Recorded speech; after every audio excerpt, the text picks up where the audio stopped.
Lauriane Loiseau, vous êtes avec nous en direct de Madrid, où vous êtes notre correspondante. Alors pour quels enjeux et puis surtout dans quelle atmosphère se déroule ce scrutin? Les bureaux de vote ne sont pas encore ouverts, mais ça se passe au beau milieu de l'été.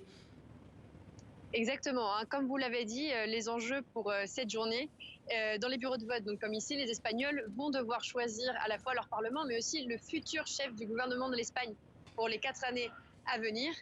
Et le socialiste Pedro Sánchez, comme vous l'avez dit également, joue son poste. Il a fait un pari risqué en convoquant ces élections législatives et pour l'instant, les sondages ne lui donnent pas vraiment raison. Le Parti socialiste est crédité de seulement 28% des voix, alors que la droite conservatrice, elle, pourrait faire un score de 34%.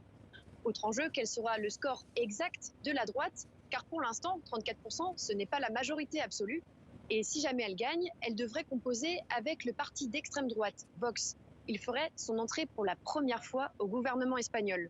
Enfin, côté ambiance, on s'interroge sur la participation aujourd'hui, puisque, comme vous l'avez dit, les élections ont lieu pendant les vacances et c'est la première fois en Espagne que des élections sont organisées au milieu de l'été, dans un pays très touristique, avec bon nombre d'Espagnols qui sont partis en vacances.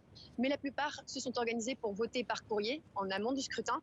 Et pour les Arestes, eh bien, on verra s'ils se présentent bien au bureau de vote aujourd'hui, probablement très tôt le matin et très tard le soir, vu les fortes chaleurs. Les bureaux de vote seront ouverts jusqu'à 20h. Merci beaucoup.